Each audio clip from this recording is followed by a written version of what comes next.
Mr. Malbrue here with Mr. Malbrue's reviews, and these are going to be the spoiler thoughts for Superman from James Gunn. So in the description, there's going to be chapters. I'm probably going to take those chapters and chop them up into shorts, but we're going to go topic by topic, and we're going to start with Superman. There's a lot that I can say about the David Cornsweat Superman, but I think the simplest thing that we can say is that he is a well-rounded, well-adjusted adult. He knows who he is, he knows what he wants to be, and he expresses his emotions, which is a big departure from what we got with Henry Cavill's Superman. In Man of Steel, Cavill was still conflicted on who you should be. Should you be hiding your identity like the Earth Dad says, or should you save everyone and become this benevolent leader like your Space Dad says? The Cornsweat Superman is definitive. I save people, and we're going to talk about that a bit later. When Cornsweat Superman saw people about to die, he stepped in and stopped the war. In his discussion with Lois, he is very emotional, and for good reason. This is not a criticism. When I think to Henry Cavill Superman, I think about the explosion in the courthouse on BVS in that movie.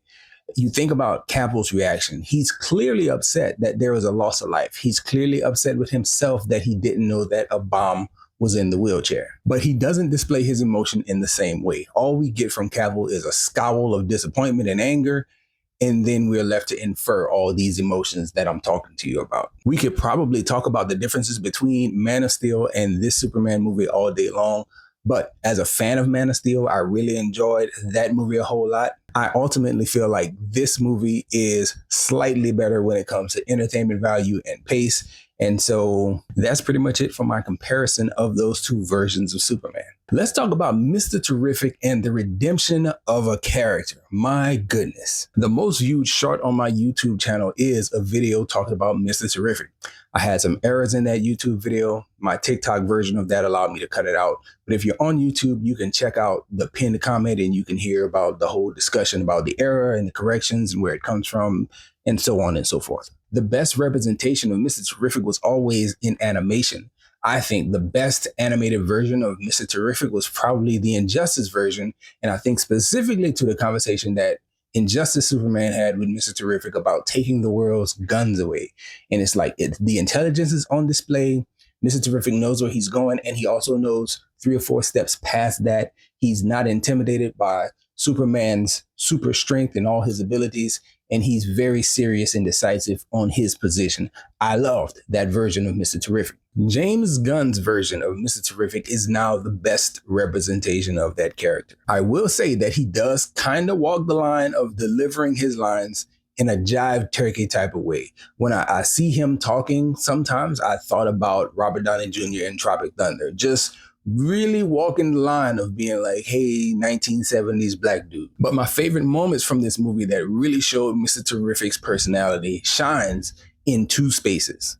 One is when Clark was fighting the monster and he's telling Mr. Terrific, I wanted to find a way to get rid of it or put it down humanely.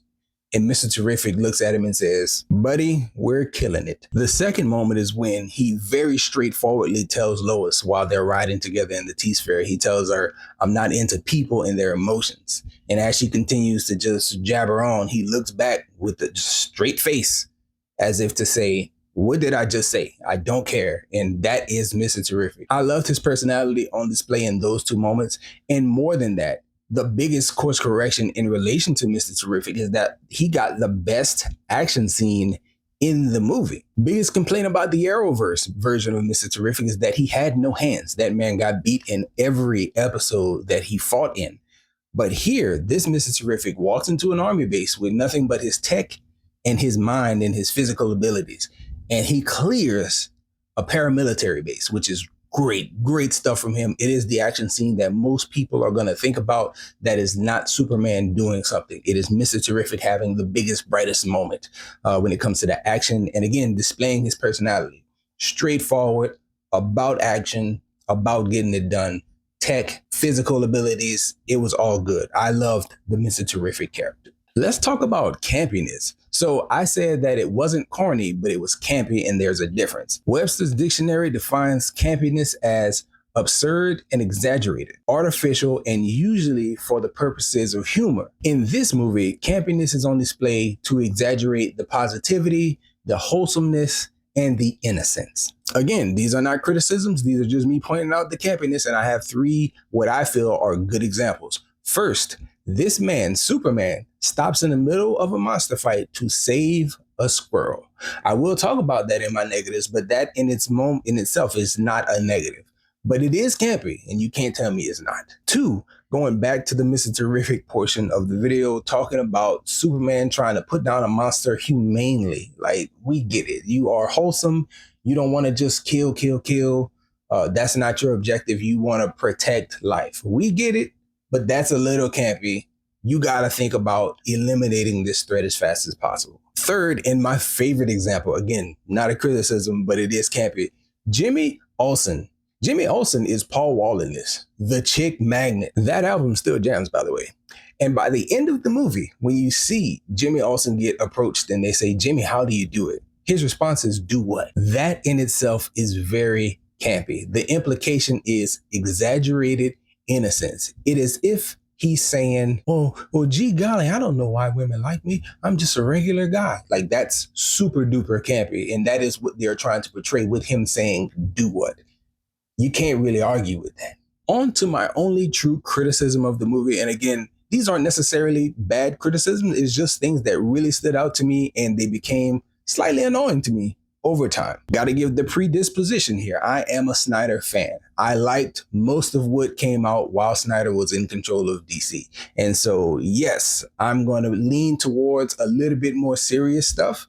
And that puts me in the position to notice these things and not really dislike the entire film because of them, but these things stand out to me as course corrections. There was a course correction that was incredibly overt with this version of Superman. And here are my three examples that kind of proves that James Gunn really looked at the mistakes or what he perceived as mistakes from Man of Steel and course corrected in the strongest way possible with these. First, they wanted to make it abundantly clear that Superman was a protector of life. And I get it that he's a protector of life, but at least 3 different times they went out of their way to say the people are gone.